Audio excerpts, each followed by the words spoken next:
الحمد لله نحمده ونستعينه ونستغفره ونعوذ بالله من شرور أنفسنا ومن سيئات أعمالنا من يهده الله فلا مضل له ومن يضلل فلا هادي له وأشهد أن لا إله إلا الله وحده لا شريك له وأشهد أن محمدا عبده ورسوله يا أيها الذين آمنوا اتقوا الله حق تقاته ولا تموتن إلا وأنتم مسلمون يا أيها الناس اتقوا ربكم الذي خلقكم من نفس واحدة وخلق منها زوجها وبث منهما رجالا كثيرا ونساء واتقوا الله الذي تساءلون به والأرحام إن الله كان عليكم رقيبا يا أيها الذين آمنوا اتقوا الله وقولوا قولا سديدا يصلح لكم أعمالكم ويغفر لكم ذنوبكم ومن يطع الله ورسوله فقد فاز فوزا عظيما أما بعد فإن أصدق الحديث كتاب الله وخير الهدي هدي محمد صلى الله عليه وسلم وشر الأمور محدثاتها وكل محدثة بدعة وكل بدعة ضلالة وكل ضلالة في النار.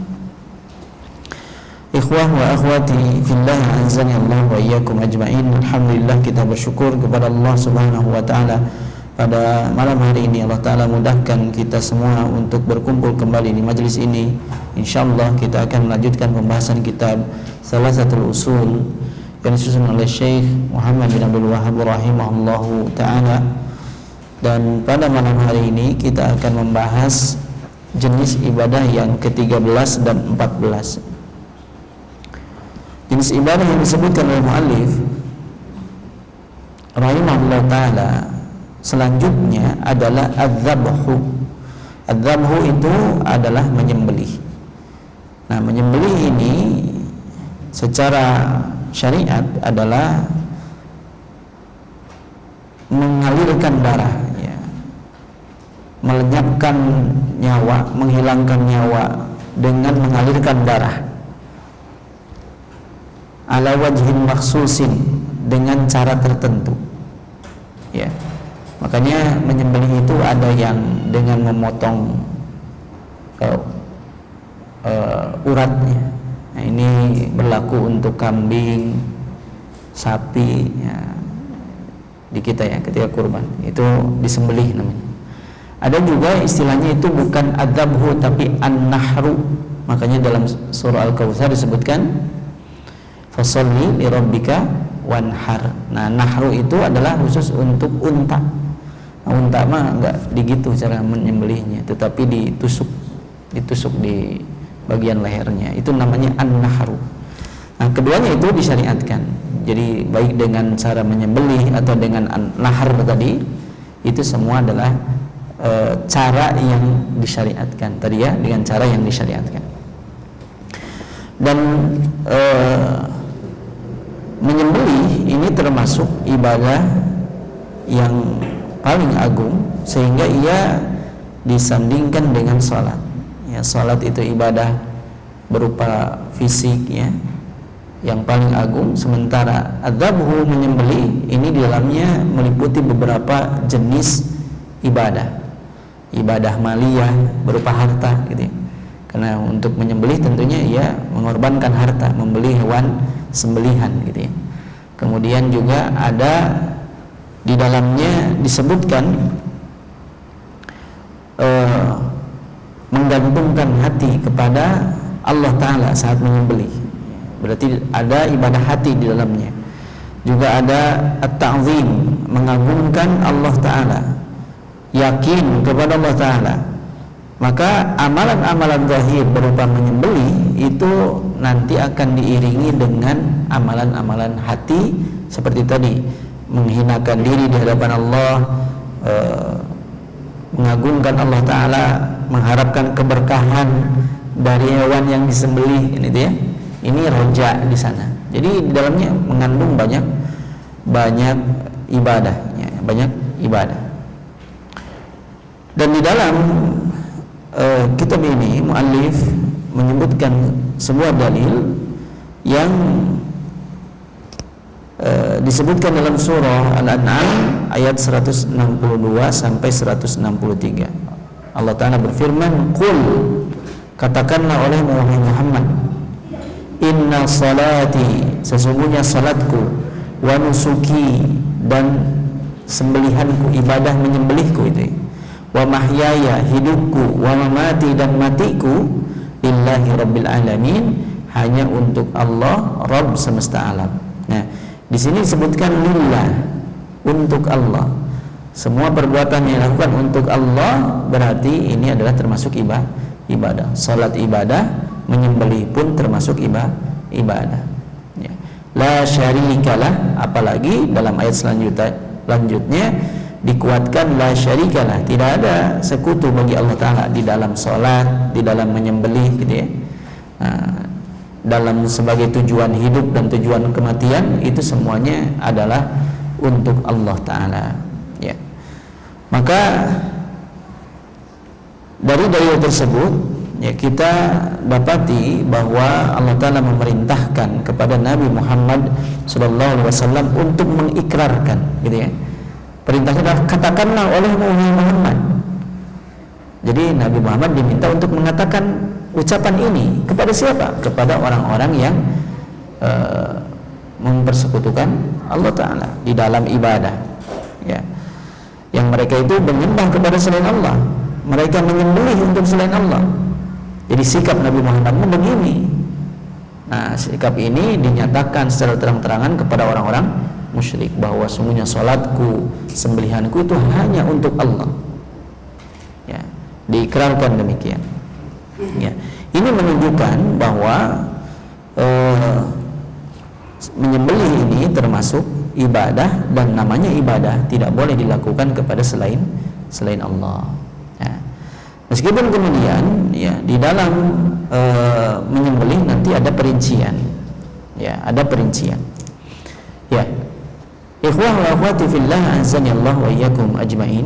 Dalam menyembelih itu ada dua unsur pokok ya, yang akan dibahas dalam penyembelihan. Itu ada dua unsur pokok. Yang pertama adalah tasmiyah. Tasmiyah itu menyebut nama. Yang kedua adalah al-qasdu. Al-qasdu itu niat atau tujuan ya. Nah, nanti kita bahas sedikit satu persatu. Dalam urusan tasmiyah,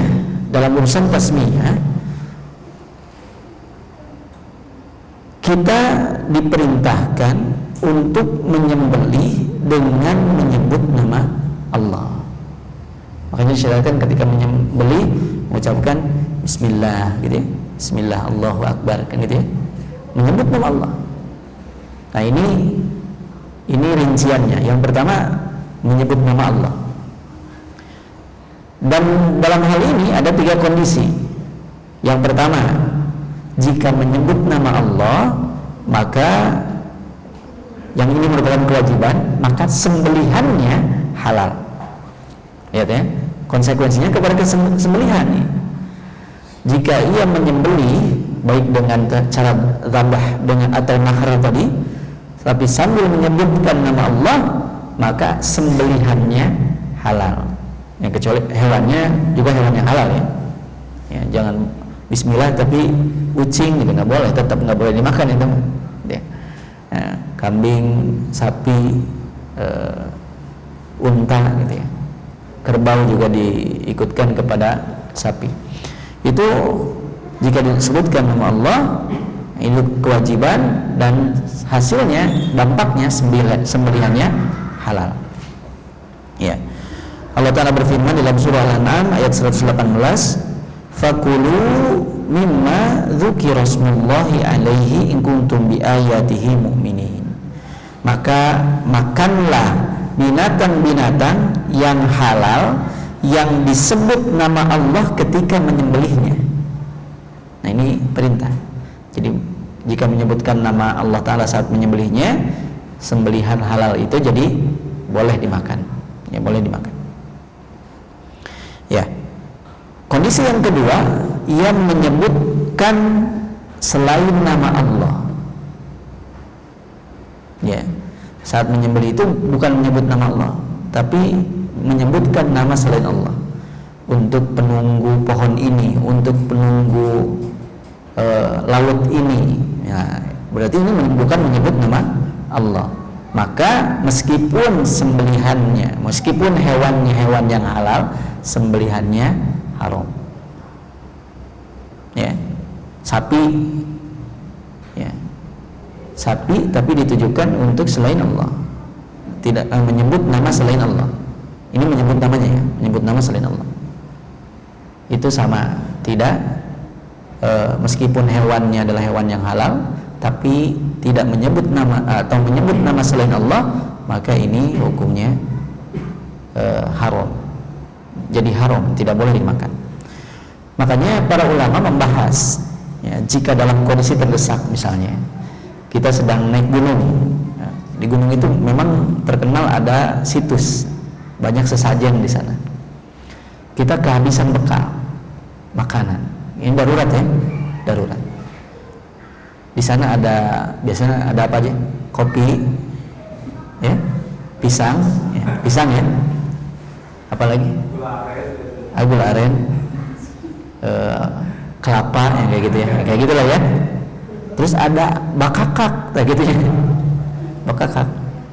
Yang lainnya boleh dimakan kecuali sembelihan, karena itu ditujukan bukan untuk Allah Ta'ala.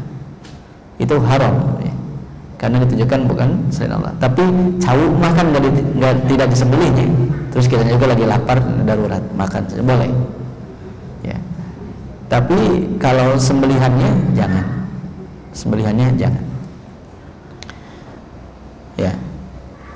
Maka di dalam surah Al-An'am masih 121 Allah Ta'ala juga melarang wa la ta'kulu mimma lam yudhkarismullahi alaihi.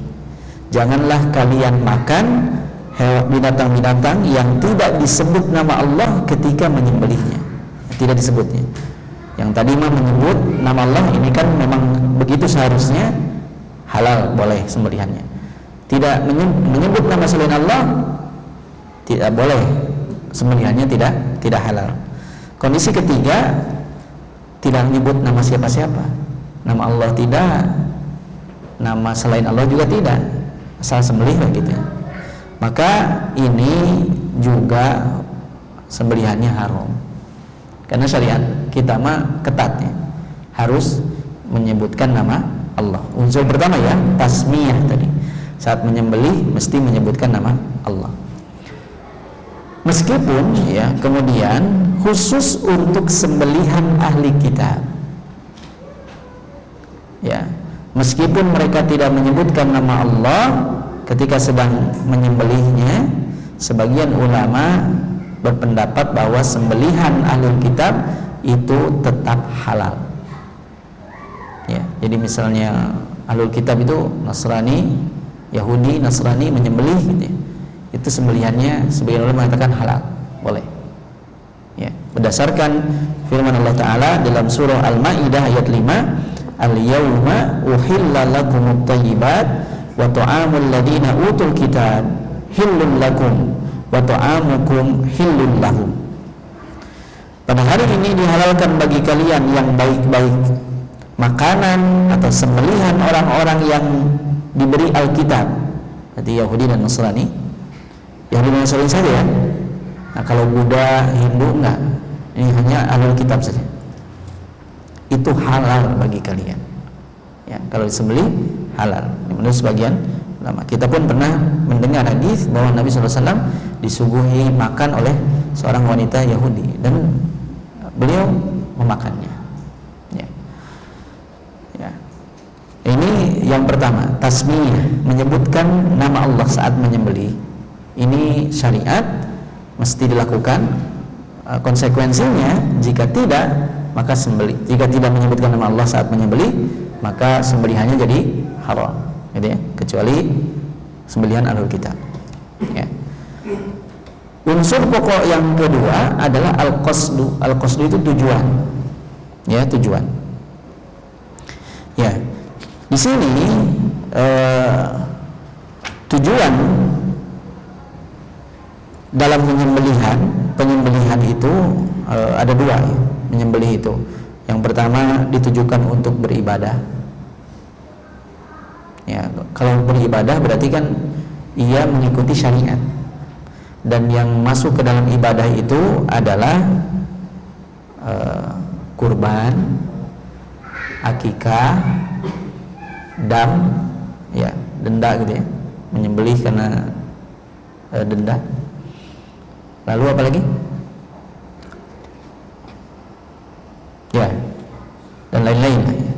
Termasuk juga menyembelih dalam rangka dalam perkara yang boleh, karena itu disyariatkan. Yang boleh itu kan disyariatkan. Menyembelih untuk menghormati tamu, menyembelih untuk dikonsumsi, menyembelih untuk dimakan, dijual, itu boleh. Nah, selama tadi menyebut nama Allah Ta'ala. Tujuan-tujuan ini dibenarkan. Ya, tujuan-tujuan ini dibenarkan. Ya. Maka kalau yang pertama tadi, yang ini adalah untuk ibadah. Ya, jenis-jenisnya tadi nanti yang boleh kita pisahkan. Yang untuk ibadah tidak boleh dilakukan kepada selain Allah, karena di dalamnya ada ketetapan syariat. Ya, kurban nggak boleh untuk selain Allah, kan gitu ya. Terus akikah, ya akikah dan juga sama. Itu hanya untuk Allah Ta'ala. Yang kedua, dilakukan untuk niat tujuannya, ya. Tujuannya untuk mendekatkan diri kepada selain Allah. Nah, tentu ini termasuk kesyirikan, bahkan syiriknya syirik akbar. Ya, syirik akbar. Yang sebagaimana disebutkan ya, menyembelih untuk penjaga laut, ya. Lalu hasil sembelihannya dibuang ke laut gitu ya. Terus menyembelih untuk penunggu pohon keramat, nah, itu termasuk syirik akbar, karena ia telah beribadah kepada selain Allah. Daging sembelihannya hukumnya haram untuk dimakan. Nah, termasuk tadi pembahasannya ya. Kalau dapat ternyata sesajen ya daging nama ulah. Tapi kalau nggak lapar mah jangan itu. Ya, itu mah kalau darurat pilih yang bukan bentuknya sembelihan. Gitu ya. Ya. Kemudian yang ketiga adalah menyembelih yang hukumnya mubah, boleh. Seperti tadi ya, menyembelih untuk dikonsumsi, menyembelih untuk dijual, boleh. Nah, menyembelih untuk menghormati tamu, gitu. Oh, ayat tamu jauh, saudara datang jauh, ya. Newak ayam sembelih, ya. Kan itu bukan dalam rangka ibadah. Jadi ibadah kalau dilaksanakan sesuai syariat, ya. Tasmiyah, melaksanakan sunnah-sunnahnya, gitu. Ya. Menghormati tamunya adalah ibadah tersendiri, gitu ya. Ibadah tersendiri. Ya. Maka ini adalah rincian-rincian di dalam jenis-jenis menyembelih. Jadi ada tasmiyahnya, ada qasdu atau tujuannya. Ada tujuannya. Makanya disimpulkan di sini oleh Syekh Shalih Al-Utsaimin rahimahullah taala bahwa wa yaqa'u ala wujuhin, bahwa yang menyembelih itu bisa terjadi pada 3 perkara. Yang berarti yang ini ya, tujuannya ada 3. Al-awwal ayyaqa'a ibadatan bi ayyaqsida bihi ta'dhimal madbuh lahu wa tadhallul lahu wa taqarrub ilaihi. Ya, jadi menyembelih itu dalam rangka ibadah dengan cara ia menunjukkan, ya, tujuannya adalah mengagungkan zat yang ia menyembelih untuknya, ya, mengagungkan Allah Ta'ala, menghinakan diri kepadanya dan juga mendekatkan diri kepadanya. Fahadza la yakunu illa lillah. Menyembelih seperti ini yang diiringi oleh tadi ya, pengagungan, merendahkan diri dan usaha untuk taqarrub tidak boleh dilakukan kepada selain Allah, ya. Ya. Dan juga mesti dilakukan alal wajhil ladzi syara'ahu Allah Ta'ala, dengan cara yang telah disyariatkan. Tadi berarti unsur tasmiyah tadi ya. Wa sarfuhu li ghairillah, jika dilakukan kepada selain Allah, syirkun akbar. Ini adalah termasuk syirik akbar. Dalilnya tadi ya, inna salati wa nusuki wa mahyaya wa mamati lillahi rabbil alamin la syarikalah, tidak ada sekutu baginya, dalam termasuk diantaranya dalam menyembelih. Jika menyembelih untuk selain Allah, maka ini termasuk syirik akbar, bisa mengeluarkan pelakunya dari agama Islam, waliyahzubillah, Atsani, yang kedua adalah ayyaqa ikraman li dhaifin aw walimatin aw walimatan li ursin aw nahwu dzalika. Ya, seorang itu menyembelih untuk menghormati tamu atau untuk walimatun urs. Ya, ada untuk apa? Resepsi pernikahan, ya. Aw nahwu dzalika. Fa hada ma'murun bihi. Maka yang seperti ini ya diperintahkan, baik hukumnya wajib ataupun sunnah. Berdasarkan sabda Nabi SAW, "Man kana yu'minu billahi wal yawmil akhir falyukrim dhaifah." Ini umum maknanya, ya. Dan siapa yang beriman kepada Allah dan hari akhir, maka hendaklah ia menghormati tamu. Atau sabda Nabi SAW yang lain, li Abdurrahman bin Auf, bagi Abdurrahman bin Auf, "Aulim walau bisyatin." Ya. Adakanlah walimah meskipun dengan menyembelih seekor kambing. Ya, walimah itu undangan makan, bukan dagang makanan, ya. Ya, jadi jangan bilang rugi sebenarnya. Ya, hajatnya rugi, jangan. Gitu. Ini walimah itu ungkapan kebahagiaan, maka ungkapkanlah semampunya, gitu ya, jangan berlebihan. Kemudian tujuan yang ketiga, ya cara yang ketiga adalah ayyaqan ala wajhi tamattu bil akli awil ibtijar. Ya, dilakukan dalam rangka untuk dinikmati, ya tadi ya, untuk dimakan, dikonsumsi, bil akli dengan dimakan, awil ibtijar atau dengan dijual. Ya, banyak memang boleh itu, ya. Wa bidzalika fa hadza min qismin mubah, ini termasuk menyembelih yang hukumnya boleh. Fal aslu fihi al ibahah. Secara asal hukumnya ini adalah boleh. Ya. Lalu ada catatan tambahan berkaitan tentang menyembelih ini. Ya. Mu'allif rahimahullahu ta'ala juga menyebutkan dalil dari sunnah. Wa minas sunnah la'anallahu man dzabaha li ghairillah. Allah Ta'ala melaknat orang yang menyembelih untuk selain Allah. Ya, laknat itu artinya menjauhkan dari rahmat Allah Ta'ala. Jika seseorang dijauhkan dari rahmat Allah Ta'ala, maka ia akan mendapatkan murka Allah. Dan berarti ya, perbuatan menyembelih untuk selain Allah ini adalah dibenci oleh Allah Ta'ala, termasuk kesyirikan, bahkan tadi adalah syirik akbar yang bisa mengeluarkan pelakunya dari agama Islam. Ya, catatan selanjutnya berkaitan tentang menyembelih itu, yang pertama adalah berkaitan tentang tempat penyembelihan. Ini juga mesti kita jadikan perhatian. Ya, di mana kita menyembelih? Ya, secara asal boleh saja di mana saja. Yang jadi peringatan itu, jangan menyembelih di tempat-tempat yang digunakan untuk berkurban kepada selain Allah. Ya, ya di situ dulu banyak orang yang sebelumnya itu menyembah kepada sebuah pohon. Nah, jangan menyembelih sana. Memang menyembelih sengaja di depan pohon itu nggak boleh, karena suka dipakai oleh orang-orang yang berbuat syirik gitu. Jangan di sana makanya. Kenapa? Khawatir nanti dianggap kita setuju dengan apa yang mereka perbuat berupa kesyirikan itu. Ya. Ya. Disebutkan dalam sebuah hadis, ada seseorang yang ia bernadar untuk menyembelih seekor unta di sebuah tempat namanya Buana. Ya, Buana itu nama tempat. Lalu orang itu bertanya kepada Rasulullah SAW. Nah, Rasulullah SAW balik nanya, hal kana fiha wathanun min awthanil jahiliyah yu'badu. Apakah di sana itu ada berhala dari berhala-berhala jahiliyah yang dulu disembah? Di sana ada sesembahan enggak? Gitu. Ada patung, ada pohon angker, gitu ya.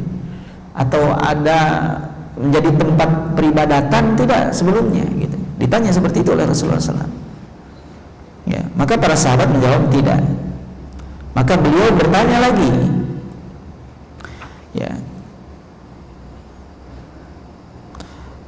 Fahal kana fiha idun min a'yadihim, apakah di sana pernah dirayakan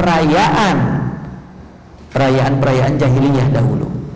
Ditanya, apakah tempat itu, tempat yang akan menyembelih buana itu dipakai untuk perayaan orang-orang kafir atau tidak?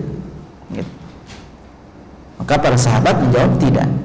Maka Rasulullah SAW bersabda, aufi binadrika, penuhilah nadarmu. Ya, dicek dulu oleh Rasulullah SAW. Itu tempat aman tidak? Maksudnya dulu ada persembahan tidak di sana, gitu ya. Ayanu buang menyembelih untuk selain Allah tidak di sana dulu. Gitu. Kenapa? Karena khawatir perbuatan seorang muslim yang dilakukan di sana dianggap bahwa yang dulu pun adalah disyariatkan, gitu ya. Nah, ini mesti jadi catatan. Catatan yang pertama adalah tempatnya. Catatan yang kedua adalah tata cara penyembelihan. Ya, apa saja yang dibahas dalam tata cara penyembelihan, yaitu ya, selain tasbih tadi, tidak boleh menyembelih dalam rangka menyelenggarakan acara yang statusnya bid'ah, di luar tidak ada perintahnya. Tidak boleh menyembelih dalam hal-hal, dalam rangka-rangka seperti itu. Maka karena menyembelihnya pun jadi bid'ah. Ya, menyembelih yang asalnya hukumnya boleh, mau dimakan memang, tapi dimakannya misalnya pas Hawal, ya, peringatan setahun kematian misalnya, menyembelih. Nah, Hawal ini tidak ada dasarnya dalam syariat kita. Maka ya menyembelihnya memang baca tasmiyah, tetapi tujuannya, tata caranya adalah dilakukan untuk acara yang itu tidak ada tuntunannya.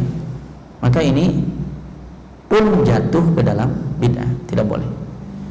Ya, maka dalam tata cara ini ya banyak sekali perayaan-perayaan yang ternyata tidak ada tuntunannya, dan menyembelih di sana pun jatuh ke dalam tujuan yang sama. Ya, jadi bid'ah juga menyembelih dengan karena tujuannya untuk acara itu. Ya, tujuannya untuk acara itu. Beda dengan menyembelih di hari-hari biasa kan gitu ya. Seorang orang tua menyembelih seekor ayam untuk makan, biasa kan ya. Tapi pas besok ulang tahun anak menyembelih, nah tujuannya untuk ulang tahun. Ulang tahun ini sesuatu yang tidak disyariatkan, niatnya sudah untuk menyelenggarakan acara yang tidak ada syariatnya, maka menyembelihnya pun jadi bid'ah, ya, dilarang, gitu ya. Nah, inilah yang mesti jadi perhatian, ya, tempatnya juga tata caranya, jangan sampai bersinggungan dengan acara-acara yang tidak disyariatkan. Ya, inilah penjelasan berkaitan tentang menyembelih, ya, menyembelih. Kemudian kita masuk kepada ibadah selanjutnya, yaitu nadar. Apa itu nadar? Ya, nadar itu adalah mewajibkan sesuatu yang sebelumnya tidak wajib. Ya. Mewajibkan sesuatu yang sebelumnya tidak wajib. Ia berjanji, gitu ya, berjanji kepada dirinya, ya, berjanji kepada Allah Ta'ala. Maka hukumnya nanti seperti hukum janji nadar itu, ya. Ya, seperti seorang bernadar akan puasa 3 hari. Puasa itu asalnya hukumnya sunnah. Jika ia bernadar untuk melakukan puasa, maka puasa yang asalnya hukumnya sunnah jadi wajib baginya. Ia mewajibkan diri untuk ibadah tersebut. Inilah nadar. Maka nadar ini jika sudah diucapkan, ya, nadarnya dan penunaiannya ini adalah bagian dari ibadah. Tidak boleh bernadar untuk selain Allah, dan ketika sudah diucapkan nanti ada rinciannya. Nah, jika itu merupakan kebaikan, maka mesti ia menunaikannya. Jika tidak, maka ia mesti mengganti. Kan itu ya, mesti mengganti. Ya. Apa dalil bahwa nadar ini termasuk ibadah? Maka di sini muallif menyebutkan sebuah dalil, yaitu surah Al-Insan ayat 7. Wa dalilun nadri qauluhu ta'ala yufuna bin nadri wa yakhafuna yawman kana syarruhu mustatira. Mereka menunaikan nazar dan mereka takut akan suatu hari yang azabnya itu merata di mana-mana. Ya.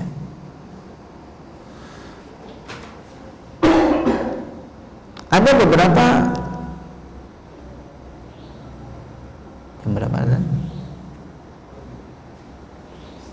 kan? Sanes. Nazar itu dari modelnya ada dua macam. Ada nazar yang mutlak, ada nazar yang muqayyad. Nazar mutlak itu adalah seseorang bernazar tapi tidak mensyaratkan mendapatkan ganti. Ya, ini mirip seperti janji kan gitu. Seperti saya bernazar karena Allah untuk berpuasa 3 hari berturut-turut, selesai ya. Ini nazar. Ini namanya nazar yang mutlak, nggak minta ganti. Kebanyakan prakteknya adalah nazar yang muqayyad. Ya, nazar muqayyad itu gimana contohnya?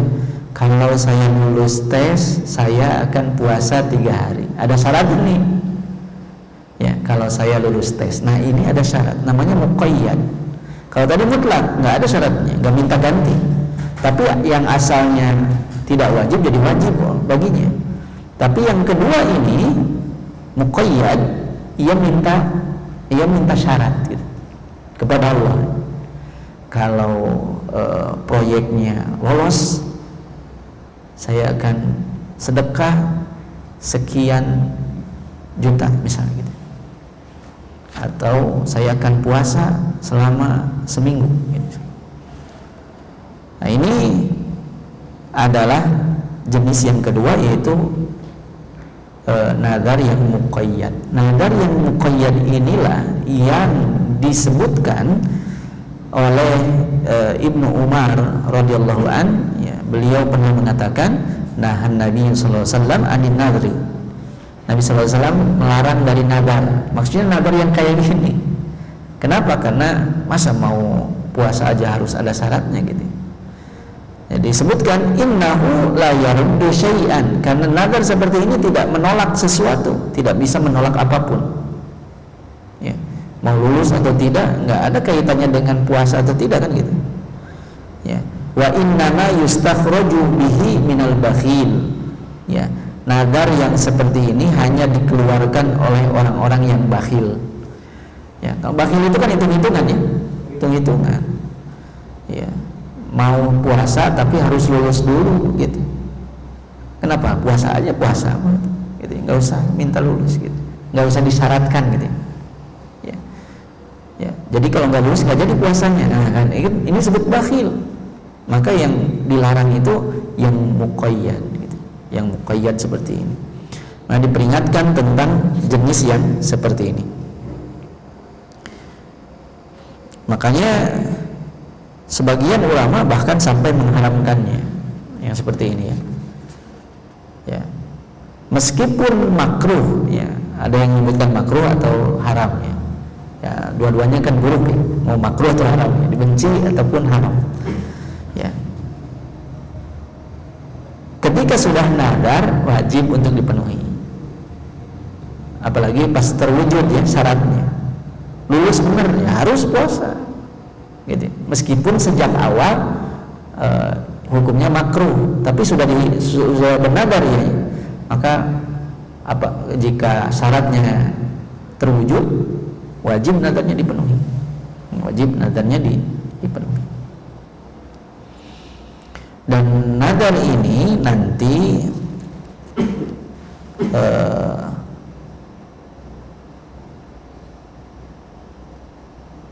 ada yang bernadar kepada kepada Allah tentunya. Ini yang akan dibahas, bahwa nadar itu ibadah, maka bernadarlah hanya kepada Allah.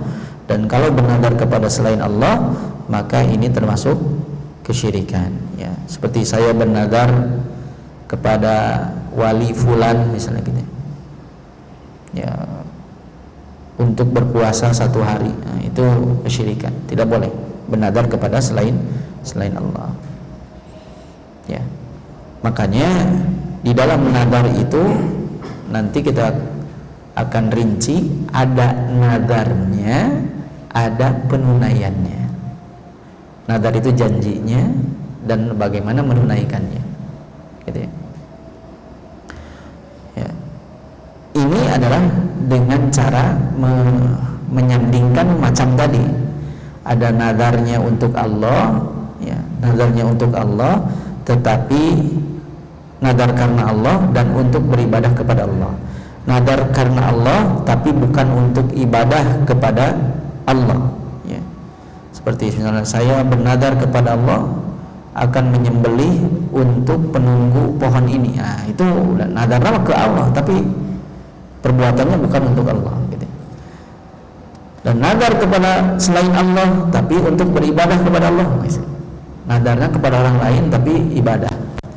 Saya bernadar misalnya kepada Nyi Roro Kidul untuk melakukan sedekah laut untuknya, ya. Ia bernadar kepada selain Allah, ibadah juga untuk selain Allah, ya.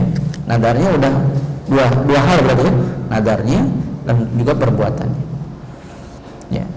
Atau saya bernadar kepada Nyi Roro Kidul itu untuk melakukan sholat 10 rakaat untuk Allah. Nadarnya yang salah, sholatnya bukan ibadah. Nah, maka satu-satunya yang betul yang pertama saja kan, nadarnya untuk Allah, perbuatannya adalah bentuknya ibadah untuk Allah. Inilah bentuk orang yang muwahhid. 3 sisanya itu adalah syirik, dan bahkan syiriknya termasuk syirik akbar, ya, syirik akbar, ya. Insyaallah nanti sedikit kita tambahkan terkait pembagian nadar, mana yang sah, mana yang tidak sah, ya. Nah, mana nadar yang sah, mana nadar yang tidak sah. Nanti kita bahas insyaallah setelah jeda salat Isya. Sallallahu ala nabiyyina Muhammadin wa ala alihi wa sahbihi wa tabi'ahum bi ihsan ila yaumiddin wa akhiru da'wana alhamdulillahi rabbil alamin.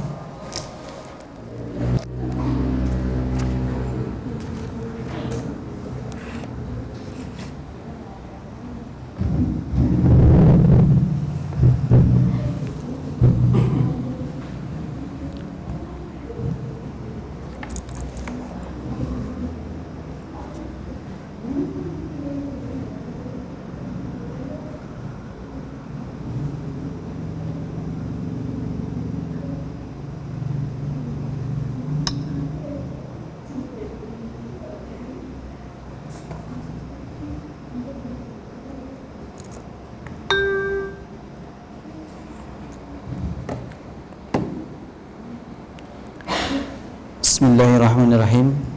Alhamdulillah wassalatu wassalamu ala Rasulillah wa ala alihi wa sahbihi wa mawala, amma ba'd. Ikhwah, a'azzani Allah wa iyyakum ajma'in. Insyaallah kita lanjutkan sedikit berkaitan tentang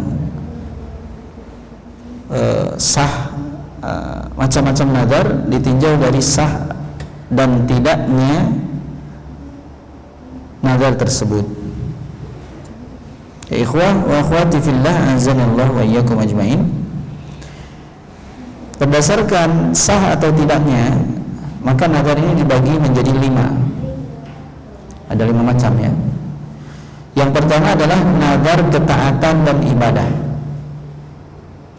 yaitu bernadar untuk melaksanakan suatu bentuk ketaatan kepada Allah. Kayak tadi, ya, puasa, sholat, sedekah, ya, yang dinadarkannya itu adalah berupa ibadah. Maka hukum pelaksanaannya wajib karena berupa ibadah. jika seseorang tidak mau menunaikannya, maka wajib membayar kafarah atau denda. Dan jika tidak melaksanakannya, dosa. Bentuknya ibadah, tidak dilakukan, tidak kafarah, ya dosa. Ya. Saya bernadar untuk puasa sehari, misalnya gitu. Terus tidak dilakukan, maka ia berdosa. Karena ini puasa, ini merupakan ibadah kepada Allah Subhanahu wa taala.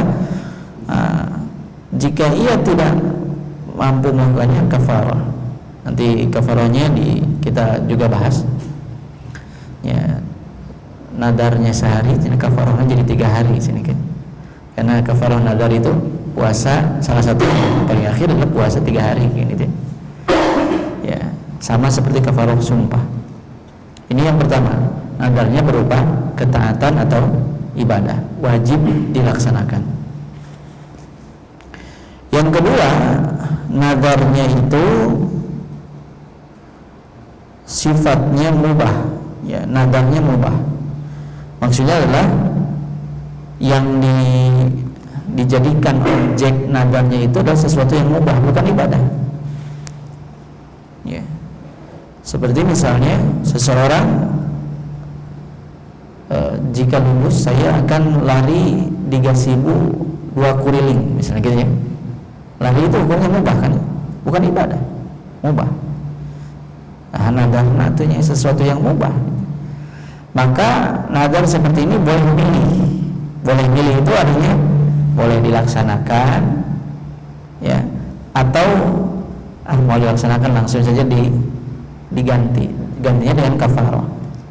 Gantinya dengan kafarah. Jadi yang kalau hukumnya mubah seperti itu, maka boleh dilaksanakan, boleh tidak dilaksanakan. Tapi risikonya tidak dilaksanakan, bayar kafarah, bayar denda, membayar kafarah. Ya. Kemudian yang ketiga, nadarnya adalah nadar yang makruh, ya, dari sisi perbuatannya, ya. Perbuatannya memang dibenci, perbuatannya dibenci. Ya, para ulama sebagian melarang untuk menunaikan nadar tersebut karena perbuatannya itu makruh, dibenci. Kalau lulus ujian saya akan makan bawang goreng 1 toples misalnya gitu ya. Bawang atah namanya gitu. Bawang goreng mah enak berarti. Tapi terusnya kan ke masjid, itu makruh kan. Ya. Maka secara asal ya, sebagian ulama dilarang. Janganlah, ngapain? Kan makruh. Ya, dibenci itu.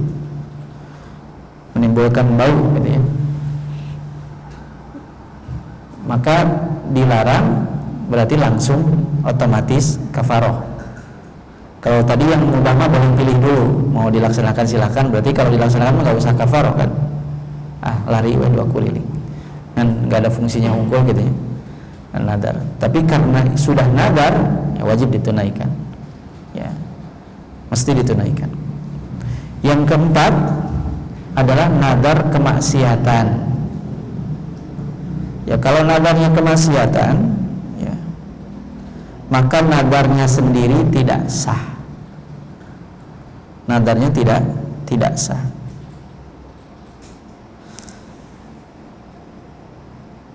Dan harus bayar kafarah. Nadarnya tidak sah karena perbuatannya maksiat kan gitu ya. Kalau saya lulus saya akan nanggap dangdut misalnya gitu ya. Maksiat ya. Lulus mereka nanggap dangdut semingguan gitu. Nah, ini maksiat. Secara asal nadarnya tidak sah. Tapi ya sudah bernadar, tidak boleh dilakukan, langsung bayar kafarah. Nadarnya tidak sah. Ya.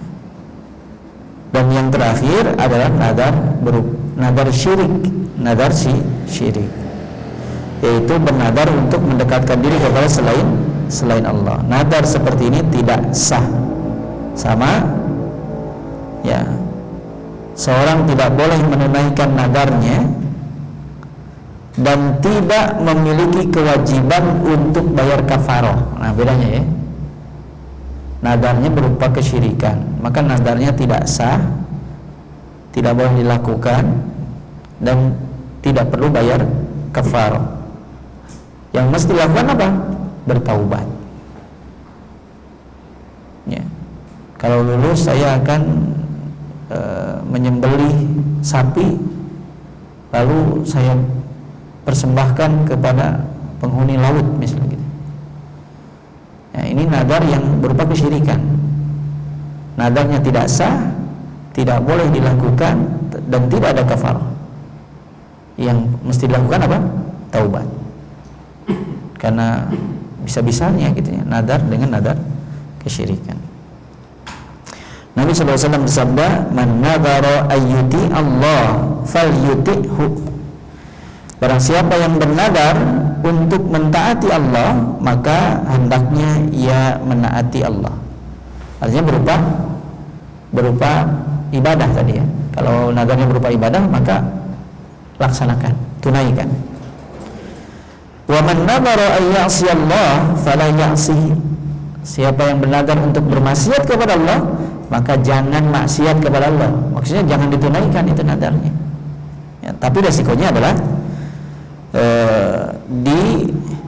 diganti dengan kafarah, dan kafarahnya adalah sama seperti kafarah sumpah.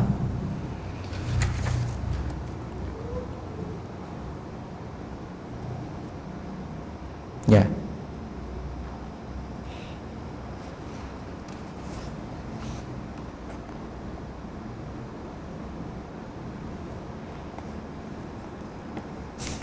Dan kafarah sumpah itu adalah, di sini kita akan lihat ya beberapa jenis kafarah dari sumpah.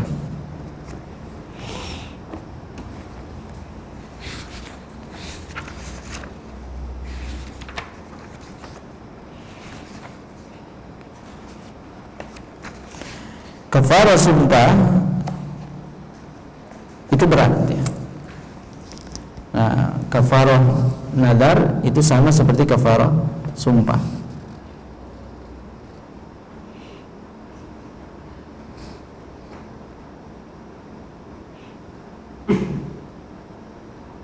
Yang paling ringannya ya tadi ya, puasa 3 hari. Ya, berturut-turut. Ya. Seorang yang melanggar sumpah, maka urutannya itu adalah sebagaimana disebutkan dalam surah Al-Maidah ayat 89. Allah Ta'ala berfirman, "Fakaffaratuhu it'amu asyarati masakin." Ini yang pertama ya. Memberi makan 10 orang miskin. Ya, sekali makan. Ya. 10 orang miskin. Min awsati ma tut'imuna ahlikum, dari makanan yang biasa kalian berikan kepada keluargamu. Ya, biasanya hanya makanan untuk keluarga tambah untuk 10 orang lagi gitu. 10 porsi untuk makanan orang miskin. Au kiswatuhum, atau memberikan pakaian kepada mereka. Ya, memberikan pakaian kepada 10 orang miskin. Jadi yang tadi urutannya memberi makan, terus memberi pakaian. Para ulama berbeda pendapat batasan pakaian itu apa. Ya, ada yang berpendapat bahwa pakaian yang dimaksud adalah batasannya yang bisa digunakan untuk sholat, gitu ya, yang bisa digunakan untuk sholat. Jadi ada atasan atau bawahan yang bisa menutupi aurat. Ya. Jadi tidak boleh pakaian pecina hungkul gitu. Ya, itu memang sih dipakai sholat gitu, tapi tidak menutup auratnya. Ya, jadi atasan atau bawah, atasan dan bawahannya yang bisa dipakai untuk sholat. Atau jilbab saja, ya, atau kerudung saja misalnya gitu untuk perempuan. Ya. cara yang kedua. Cara yang selanjutnya adalah au tahriru raqabatin, atau membebaskan budak. Ya, membebaskan budak. Zaman sekarang mah nggak ada budak ya. Ulang kali paling yang lain. Ya, budak nggak ada. Nah, yang 3 jenis di atas itu boleh pilih salah satu. Yang mana yang mampu. Ini dulu yang 3 ini yang didahulukan. Boleh pilih yang mampu. Jadi bukan urutan ya. Ngasih makan susah, membebaskan budak nggak ada. Tapi kalau ngasih pakaian susah, makan mah bisa lah. Gitu. Kita masaklah diperbanyak untuk 10 porsi, bagikan. Itu bisa dipilih. Tapi kalau 3 yang sebelumnya itu tidak bisa, tidak mampu, baru dalam lanjutan ayatnya, faman lam yajid fasiyamu salasati ayyam. Maka barang siapa yang tidak bisa melakukan 3 hal sebelumnya, maka ia berpuasa 3 hari. Ya. Meskipun ayat ini di atas ya, tidak memberikan batasan apakah harus berturut-turut atau tidak gitu ya. Meskipun demikian, mazhab Hanafi dan Hanbali mempersyaratkan berturut-turut gitu ya. Ada yang mempersyaratkan bahwa berturut-turut. Meskipun pendapat yang kuat adalah boleh tidak, ya boleh tidak berturut-turut. Ya, jadi dari dalil tadi tidak ditetapkan mesti berturut-turut. Ya. Meskipun kemudian rincian selanjutnya adalah kalau melanggarnya itu karena lupa, tidak sengaja, dan tidak mampu lagi untuk menolaknya, maka ya tidak wajib bayar kafarah. Ya, ya mah sampai puasa aja tidak mampu gitu. Ya sudah, tidak bayar kafarah. Karena Nabi sallallahu alaihi wasallam bersabda, "Innallaha wada'a an ummatil khata'a wan nisyana wa mastukrihu alaihi." Sungguhnya Allah Ta'ala menghapuskan kesalahan dari umatku yang dilakukan karena tidak sengaja, lupa atau terpaksa. Ya. Yang kedua, ya, seseorang yang tidak menunaikan nadarnya, ya, ia tidak wajib membayar kafarah jika saat nadar ia mengucapkan insyaallah. Ya, insyaallah itu tidak wajib berarti. Ya, insyaallah saya akan puasa 3 hari. Nah, itu makan bukan nadar itu. Ya, ini tidak termasuk nadar. Didasarkan kepada hadis man halafa faqala insyaallah lam yahnas. Siapa yang bersumpah dan ia mengucapkan insyaallah, maka dia tidak dianggap melanggar. Ya, ia memang bersumpah tetapi mengucapkan insyaallah, maka tidak dianggap melanggar. Ya, jika tidak dianggap melanggar, maka ya tidak dinilai dosa, tidak mesti bayar kafarah, gitu ya. Ini catatannya. Ya. Itulah penjelasan singkat terkait nadar, menyembelih dan nadar. Dengan berakhirnya pembahasan tentang nadar, maka contoh-contoh ibadah yang disebutkan oleh mu'allif di dalam salah satu usul ini pun selesai. Dan insyaallah nanti di pelajaran selanjutnya, pertemuan selanjutnya, kita masuk ke prinsip yang kedua, yaitu ma'rifatu dinil Islam, insyaallah. Ya, mudah-mudahan apa yang kita pelajari pada malam hari ini ada faedah dan manfaatnya. Kita cukupkan. Naktafi bihadzal qadar. Subhanakallahumma wa bihamdika asyhadu an la ilaha illa anta astaghfiruka wa atubu ilaik. Astaghfirukum. Assalamualaikum warahmatullahi wabarakatuh.